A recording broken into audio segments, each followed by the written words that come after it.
வெற்றி நடை போடும் விருச்சக ராசி அன்பர்களே, பொதுவாக அந்த விருச்சக ராசிக்கு பிரபஞ்ச தத்துவம்னு ஒரு விஷயம் இருக்குங்க. சித்தர்கள் ஞானிகள் அழுதுனது. அதாவது ஒரு சில விஷயம் எங்கள் குருநாதர்கள் இந்த விருச்சக ராசி பற்றி சொல்லும்போது எங்களுக்கே ஆச்சரியமாக இருந்தது. ஒரு ராசி தத்துவத்தில் இவ்வளோ விஷயம் இருக்கா? இந்த ராசியில் இதெல்லாம் பண்ணி ஜெயிச்சிருக்காங்க. அதை வாய்ப்பை மிஸ் பண்ணி தோற்றது பல எக்ஸாம்பிள் பார்த்தோம். அந்த சூட்சுமத்தை சொல்கிறேன் பாருங்களேன். நீங்கள் வாழ்க்கையில் இதெல்லாம் கடந்தால் வந்திருப்பீங்க. இந்த டிசிஷன் இப்படி எடுத்திருந்தால் ஜெயிச்சிருப்போம், இதை பண்ண மாட்டிக்கிட்டேன் அப்படிங்கிற இதை கேட்டு பாருங்களேன், உங்களுக்கே ஆச்சரியமாக இருக்கும். ரைட், புதுசாக பார்க்குறவங்க சப்ஸ்கிரைப் பண்ணிக்கோங்க. கேள்விகள் சந்தேகம் கமெண்ட் பண்ணுங்கள். நான் உங்கள் ஸ்ரீ சுபம் விஜயகுமார். முதல்ல விருச்சக ராசி, இது ஒரு ஆராய்ச்சி மனப்பான்மை உண்டுங்க. இதுவே ஆழ்ந்து சிந்திக்கிற ராசி. இதுதான் நல்லா சிந்தித்து செயல்படக்கூடிய ராசி. பேச்சு திறமை உண்டு, வாக்குப்பளிதம் உண்டு. இங்கே தான் ஹைலைட்டு. நீங்கள் சொல்கிற சொல் ஜெயிக்கும். நல்லது சொல்லுங்கள். இந்த ராசி என்னென்னா, காலபுருஷன் 8ஆம் இடமா, ஒரு சில நெகட்டிவான வார்த்தையோ நெகட்டிவான கமெண்ட்டோ பயன்படுத்தும், அது உங்களுக்கே பேக் ஃபயர் ஆகும். நான் சொன்ன வார்த்தை எனக்கே வந்துடுச்சே அப்படிங்கிற மாதிரி இருக்கும். அப்போ நல்லது சொன்னால் நல்லது நடக்கும். இந்த ஒரு சூட்சமத்தை தெரிஞ்சுக்கிட்டால் ஜெயிச்சிடும் விருச்சகம். நிறைய வெற்றியாளர்கள் விருச்சக ராசி விருச்சக லக்னமாக இருப்பாங்க.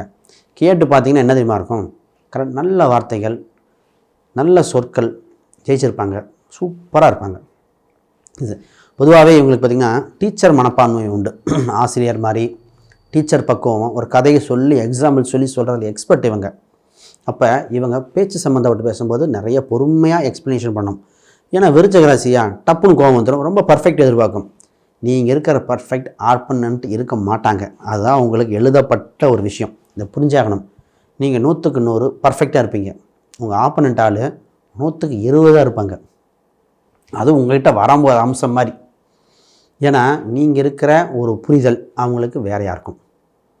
எவ்வளோ ஒரு இன்டெலிஜென்ட்டாக இருக்கிறாளாக இருந்தால் கூட உங்கள்கிட்ட பேசும் பொழுது அவங்களோட வைப்ரேஷன் உங்கள் வைப்ரேஷன் வேறையாக தான் தோணும். அப்போ ஒன்று தெரிஞ்சுக்கணும், நீங்கள் அவங்களுக்கு கொஞ்சம் விட்டு கொடுக்குறதோ இல்லை ஒரு இன்னொரு வாய்ப்போ கொடுத்தே ஆகணும். அது இல்லைன்னா நட்பு, ரிலேஷன்ஷிப், சொந்த பந்தம் எதுவுமே நீடிக்காதுங்க. இந்த ஒரு பாயிண்ட் புரிஞ்சுக்காங்க. 30 வயசுக்கு மேலே மிகப்பெரிய வெற்றி இருக்கும். நிறைய சாதனையாளர்களாக விருச்சக ராசி 30 வயசுக்கு மேலே படிப்படியாக டெவலப் ஆவாங்க. நிறைய அனுபவம் கிடச்சிடும். சிறு வயதில் நிறைய அனுபவம், கஷ்டப்பட்டதுலேருந்து சந்தோஷத்தை அனுபவிச்சதுலேருந்து எல்லா வகையான ப்ளஸ்ஸு மைனஸையும் சிறு வயதிலே அனுப்பிச்சுவாங்க. வாழ்க்கையில் வரும்போது பெரிய லெவலில் வந்துடுவாங்க.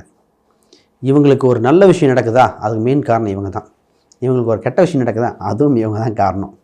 அப்போ நல்லது கெட்டது, இந்த நிறைய புராண கதைகளை சொல்லுவாங்க, நன்மையும் தீமையும் பிறர் தர வாராங்கிற மாதிரி இவங்களுக்கு நடக்கிற அத்தனையும் இவங்களால் மட்டும்தான் முடியும்.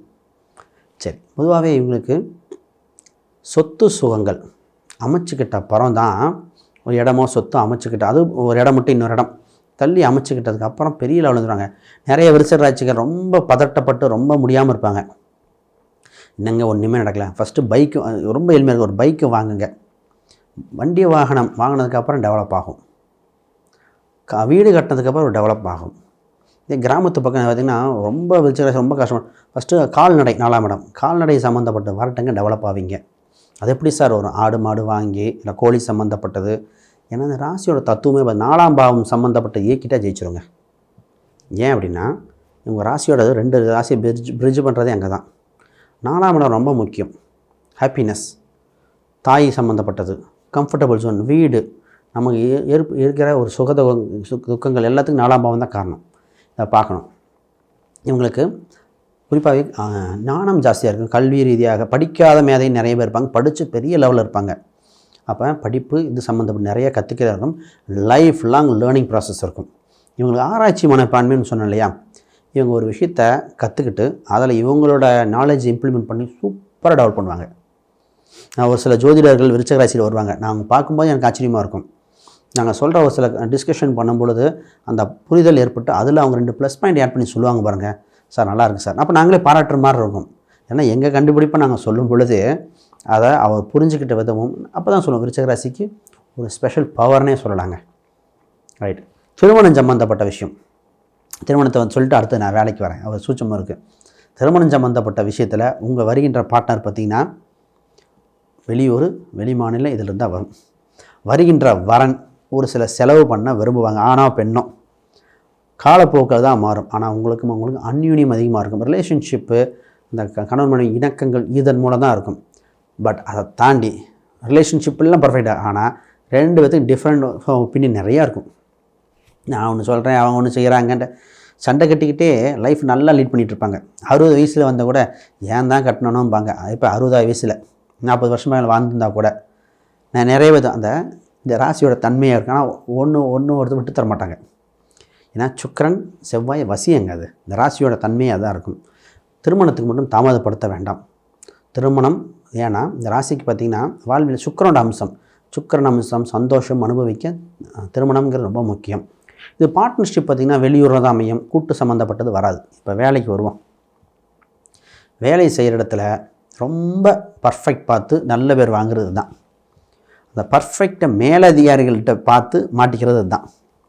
அப்போ நம்ம மேலே பர்ஃபெக்ஷன் எந்த அளவுக்கு பார்க்குறோம், யார்கிட்ட பேசுகிறோம், கீழ் லெவலில் இருக்கிற வரைக்கும் உங்களுக்கு மேலே போயிட்டே இருப்பீங்க. மேலே போனவொடனே அட்ஜஸ்ட்மெண்ட்டுன்னு ஒரு வார்த்தை கற்றுக்கிட்டே ஆகணும். நான் நிறைய பேர் பார்த்துட்டேன். காலேஜில் ஒருத்தர் சாதாரணமாக ஒரு அசிஸ்டன்ட் ப்ரொஃபஸராக இருந்தார். அடுத்ததில் பார்த்திங்கன்னா ஹெச்ஓடி ஆனார், ரிசர்ச் டீன் அந்த அளவுக்கு போயிட்டார். இந்த டீன் லெவலில் வரும்பொழுது மேலதிகாரிட்ட அட்ஜஸ்ட்மெண்ட் இல்லாமல் ஜாபே போயிடுச்சு. நான் அவ்வளோ சொன்னேன். என்னோட ரொம்ப பெரியவர், சார் கொஞ்சம் விட்டு கொடுங்க. எப்படிங்க சொல்லலாம், இந்த கம்பெனி நான் தான் டெவலப் பண்ணேன், இவர் தான் பண்ணியிருப்பார். காலேஜுக்கு இவர் காலேஜ் இல்லையே. அப்போ கீழதிகாரிகள்கிட்ட இவங்க கண்ட்ரோல் இருக்கிற இடம், கண்ட்ரோல் இல்லாத இடம் இதை பார்க்காது. அவசரப்பட்டோம். அந்த ஒரு இதை மட்டும் பார்த்துக்கங்க. மேலே உங்களுக்கு பிடிக்கலன்னா வேறு கம்பெனியோ இல்லை வேறு ஒரு நிறுவனமோ மாறிக்கிறது பெட்டர். இது மட்டும் மெயின்டைன் பண்ணிக்கங்க. இது இல்லைன்னா மிகப்பெரிய மன உளைச்சல் ஆளாயிரும், நெகட்டிவ் தாட்ஸ் வந்துடும். இந்த ஒரு பாயிண்ட் ரொம்ப ரொம்ப ரொம்ப முக்கியம். பூர்வீக ரீதியான சொத்துக்கள் உண்டு, ஆதாயங்கள் உண்டு. எந்த ஒரு சின்ன சிக்கல்கள் வந்தாலும் கடைசியில் நீங்கள் தான் ஜெயிப்பீங்க. ஆனால் சிக்கலை ஜெயிக்கிறது ஓகே, கால விரயமாயிருமே. மெயினாக காம்ப்ரமைஸ் போகிறது ரொம்ப பெட்டர். உங்களுக்கும் தந்தை, நிறைய பேர்த்துக்கு விருச்சிக ராசிக்காரங்க தந்தை ஹெல்த்தை பார்த்துக்கணுங்க. அது மற்ற அம்சங்களை வச்சு தான் உறுதியாக சொல்லணும். இன்னும் ஒரு ஏவரேஜாக 50-50 சொல்லணும்னா நிறைய பேர்த்துக்கு விருச்சிக ராசியோட தந்தைக்கு நம்ம அவ்வளோ ஹெல்த் பேராமீட்டரில் உறுதி கொடுக்க முடியாது. ஏன்னா 9ஆம் அதிபதி நீச்சமாகிற காலகட்டம். அது குரு பார்வையோ ஏதோ குரு பார்த்துட்டா பரவாயில்ல, குரு பார்க்காதவங்க தான் இங்கே மாட்டிக்கிறாங்க. அப்போ விருச்சிக ராசியாக இருந்தாலே அவங்க தந்தை மகன் ரிலேஷன்ஷிப் இருக்க தத்து கொடுத்து எடுத்தாங்களா இல்லையா, இது மாதிரி நிறையா பார்க்க வேண்டியது இருக்குது. உங்களுக்கு பொதுவாகவே இந்த திரவம் சம்மந்தப்பட்டதில் இன்ட்ரெஸ்ட் அதிகமாக இருக்கும். நீச்சல் பழகிக்காங்க, திரவம் சம்மந்தப்பட்ட வாட்டர் ஃபால்ஸ் இதெல்லாம் போயிட்டு வந்தால் உங்களுக்கு நல்லபடியாக இருக்கும். பிராண்டடான ஸ்கூலில் படிக்க தோணும். பிராண்டடான அமைப்புகள் நிறையா படிப்பு எஜுகேஷன் பிராண்டடாக இருக்கும். ஆனால் இந்த ராசி என்ன வருமா பண்ணு தெரியுங்களா, எல்லாம் படிச்சுட்டே வரும். ஒரு குறிப்பிட்ட ஸ்டேஜில் எனக்கு தெரியும் அப்படின்னு ஒரு சின்ன ஒரு மனதுக்குள்ளே ஓவர் கான்ஃபிடென்ட் வரும், அங்கே மாட்டும். அப்போ ஓவர் கான்ஃபிடென்ட் வரக்கூடாது, கொஞ்சம் பொறுமை தேவை. இவங்களுக்கு அரசியல் தொடர்பு வந்துடும். அவங்கக்கிட்ட அவங்கள வச்சு அடுத்த ஸ்டெப்பு வளர பார்த்துக்கணும், அங்கே போய் ப்ராப்ளம் பண்ணிக்கூடாது. அப்போ அரசியல் சம்மந்தப்பட்ட நிறைய தொடர்புகள் ஏற்படக்கூடியது. சுயதொழில் பண்ணாலே பெரிய லெவலில் பண்ணுவாங்க. இவங்களுக்குன்னு பர்ஃபெக்ஷன் ஃபுல் கால்குலேட் பண்ணி பண்ணுவாங்க. இது என்னென்னா கவர்மெண்ட்டோட சட்டத்திட்டங்கள், government and rules and regulation எல்லாம் பர்ஃபெக்டாக பார்த்துட்டு பண்ணணும். ஒரு ஸ்தாபனம் அமைக்கிறீங்கன்னா ஃபஸ்ட்டு நீங்கள் வெரிஃபை பண்ணுவது கவர்மெண்ட் அந்த ரோட்டை எடுக்குதா, கவர்மெண்ட்டு பக்கத்தில் ஏதோ பில்டிங் வருதா, இதை பார்க்கணும். நான் ஒருத்தர்கிட்ட சொன்னேன், விருச்சிக ராசி அவர்கிட்ட, எங்கே கடை போடுறீங்க, பைபாஸ் பக்கத்தில் கடை, அது நல்லா ஓகே, பைபாஸ் அகலப்படுத்துவாங்களா இல்லையான்னு பாருங்கள் அப்படின்னேன். இல்லை அதெல்லாம் பண்ண மாட்டாங்க அப்படின்னா. கடைசி கடை போட்டு 2வது வருஷத்தில் பைபாஸ் அதிக வரைக்கும் 10 அடி போயிடுச்சுனார். இப்போ கார் பார்க்கிங் ஃபெசிலிட்டி இல்லை. இப்போ கடைக்கு பின்னாடி இருக்கிற இடமும் கொடுக்க மாட்டேங்கிறான். கடையை சுருக்குனார், வியாபாரம் கம்மியாயிடுச்சு. இந்த மாதிரி விஷயங்களில் ரொம்ப கவனிப்பாக இருக்கணும். அப்போ பிஸ்னஸ் சம்மந்தப்பட்டதில் பார்த்து டீல் பண்ண வேண்டிய அம்சம் உண்டு. மூத்த சகோதரர் நிறைய பேர்த்துக்கு இல்லை, இருந்தால் கருத்து வேறுபாடு உண்டு. கொஞ்சம் பார்த்து தான் பேசிக்கணும். இந்த ராசி வெளிநாடு வெளியூர் போனப்பறம் நல்லா டெவலப் ஆகிரும். வெளியே பயணங்கள் உண்டு. சரி, ஹெல்த்தை பற்றிலாம் பார்ப்போம். அதுக்கு முன்னாடி யாருக்காவது ஜாதகம், பிரசன்னம், வாஸ்து, நியூமராலஜி பார்க்கணுன்னா கீழே இருக்கிற எண்களுக்கு தொடர்பு கொள்ளுங்க. ராசிக்கு ஒரு சூட்சம் இருக்குங்க. இவங்க இருக்கிற இடம் பக்கத்தில் பார்த்திங்கன்னா ஏதோ ஒரு அயன் பண்ணுறவங்க, பெட்டி தேய்க்கிறவங்க, இந்த மாதிரிலாம் வருவாங்க. ஒரு காவல் தெய்வ கோயில்கள் இல்லை ஏதோ ஒரு கோயில் சம்மந்தப்பட்ட வீட்டு அருகில் வந்துடுது, விநாயகர் கோயில், இந்த மாதிரி அந்த கோயில் அருகில் தான் அங்கே தான் சூஸ் பண்ணணும். அப்போ நீர்நிலை பக்கத்தில் ஏதோ ஒன்று இருக்கணும். இந்த ராசி முதல்ல வீடு கட்டும்போது ஃபஸ்ட்டு கவனிக்க வேண்டியது அந்த இடம் ஏரி குளம் எதாவது இருந்ததா அதை பார்க்கணும். அதை பார்க்கலன்னு மாட்டிக்கும். நிறைய பேர் நான் பார்த்தேன், ஏரி சைட்டை மாற்றிக்கிட்டாங்க. கேட்டாலும் லேக் வியூ பாயிண்ட் மாட்டினது பல பேர். 2வது அங்கே ஒரு கிணறோ ஒரு பள்ளமோ இருந்திருக்கும், அதை மூடி கட்டியிருந்திருப்பாங்க. அந்த கிணறோ பள்ளமோ அதை பார்க்காம இருந்தால் அதுவும் மாட்டிக்கும். அதெல்லாம் கொஞ்சம் அந்த நீர்நிலை சம்மந்தப்பட்டது எப்போவுமே கவனிக்கணும். வண்டி வாகனம் இயற்கையாக உண்டு. நிறைய பேருக்கு ஈவி வெஹிக்கிள், இன்றைக்கி காலங்கள் ஈவி வெஹிக்கிள் இருக்குது. செகண்ட் ஹேண்ட் வண்டிகள் ரொம்ப நல்லபடியாக இருக்குது. இவங்க ஹெல்த் விஷயத்தில் கவனமாக, ப்ரெஷர் சம்மந்தப்பட்டது.